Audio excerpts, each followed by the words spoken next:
Alright, welcome back to another video from MBMRC. This is Brian. Before we get too far into today's video, I'm just going to remind you guys about that contest we've got going on. There will be a link in the description below basically outlining the rules and regulations of that contest. The other thing I'm going to start doing, there's been a lot of people who have helped us along the way of this YouTube journey basically. And what I'm going to do is I'm going to leave a link for their website or podcast or whatever it may be in the description below, and I would encourage you guys to check those out. They're phenomenal people. I want to thank them. Please don't forget to like and subscribe. Thank you. Today I'm going to show you how to build a fuel tank that's going to work as perfect as this one. So, get out my old fuel here. What I like to use is an old water bottle to catch the fuel that comes out of the vent. Plug that into there. Put my vent tube into the water bottle.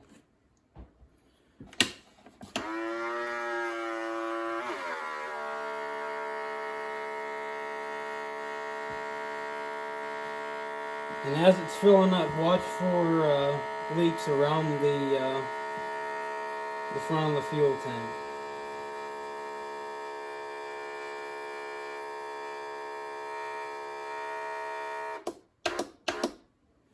Okay, now we're full.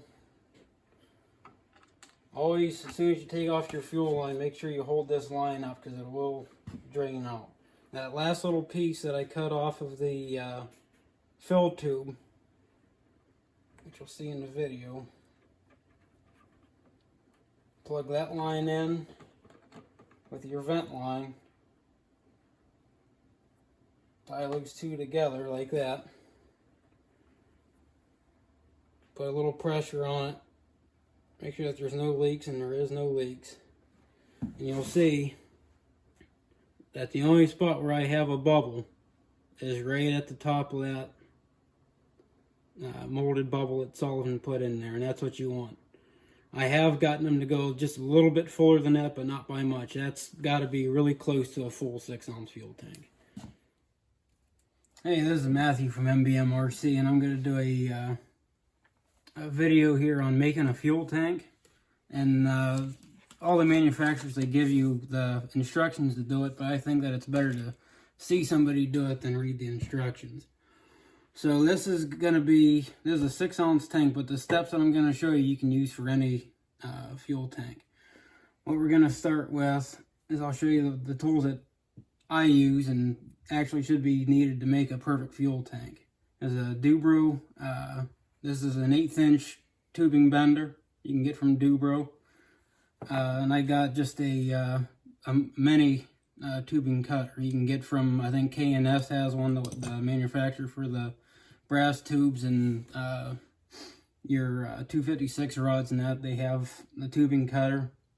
The other thing that I like to use is a little vise, and I'll show you why whenever we get to that step. But the first step that I do when making a fuel tank is they give you the even length brass tubes, and I always like to put it through the first rubber stopper first. And sometimes it can be tricky to get them through because the mold didn't poke the holes out all the way.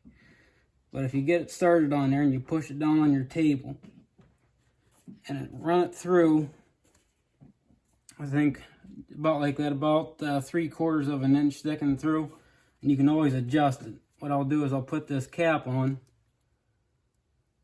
the very front, and that does look a little bit too long. It all depends really on what you're mounting it in, how far you want those sticking to your firewall. But then what I'll do is I'll put the backing plate on. You squeeze that on there like that. Have your marker ready, and what I'll do is on my fill line, if you're doing a 2-line system, make it about 1/4 inch or so away from that back stopper. And on your vent side, I like to put a mark right at the very back of that, because that'll mean whatever I have sticking out here, that's the part I'm going to have centered up in my bender to make a perfect bend. So I'll take all this back apart, and I like to do one at a time. That way I don't get the tubes mixed up.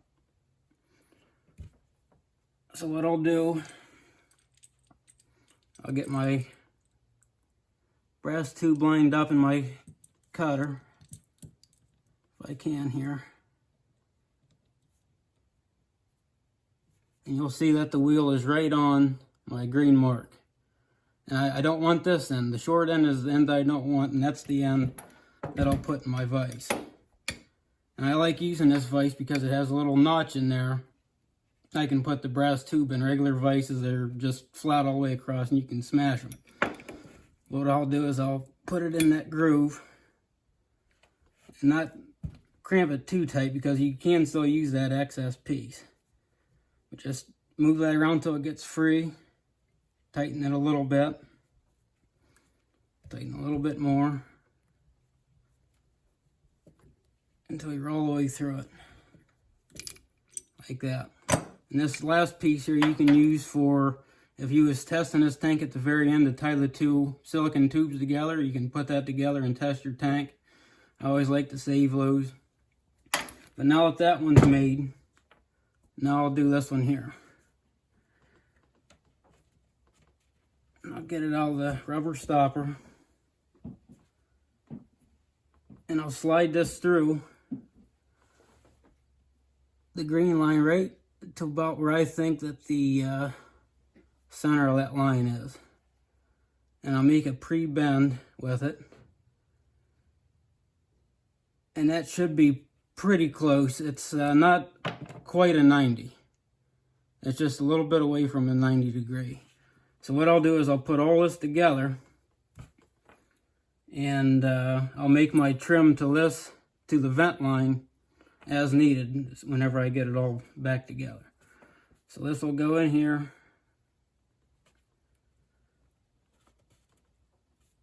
Like that. There's the vent. And once you have the vent made, it's kind of hard to get it back in there. You're actually better off putting the backing plate on and then putting this through.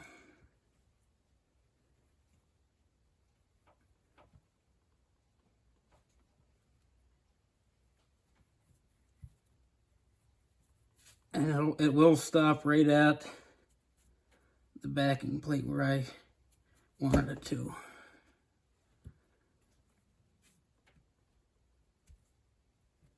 Normally they don't go through that hard.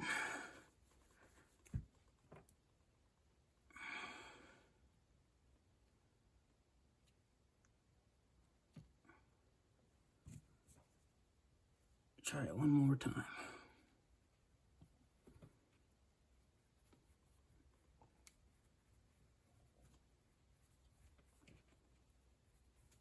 There we go.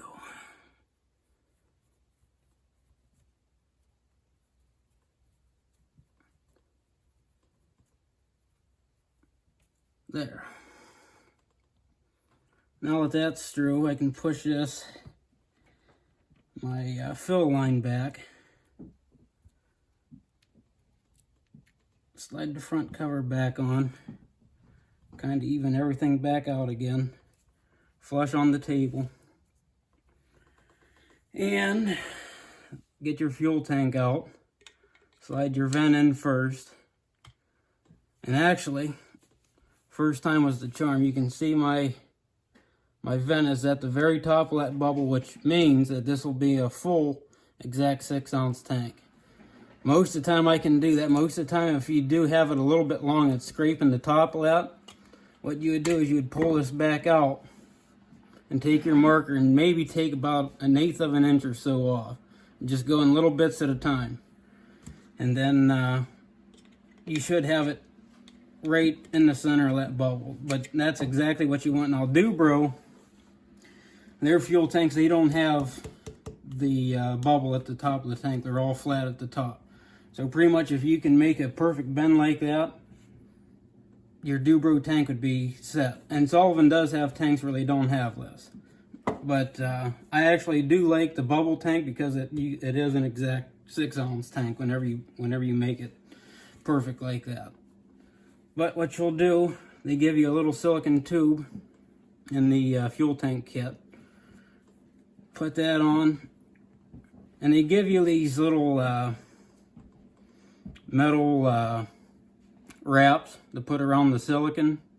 I don't like those only because you start tightening down on the brass, sometimes it can peel the fuel tubing off the brass. Some guys like to use them and some guys have good luck with them. I don't.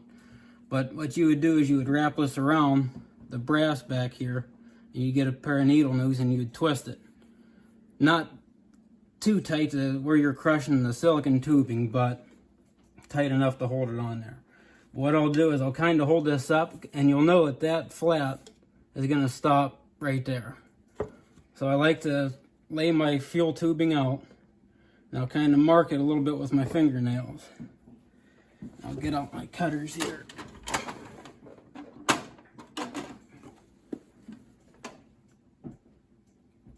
Cut that off about right there. I took about a little over a ½ inch off. And you'll slide your clunk on there all the way, and I'll fit it again.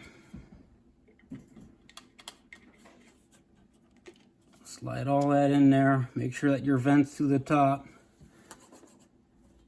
I don't know if you can see in the camera there, but that clunk I do have made so it can go all the way around. You always want to make sure you can move your tank all the way around so your clunk doesn't get stuck at the top or at the side. No kink in your tube going to the clunk.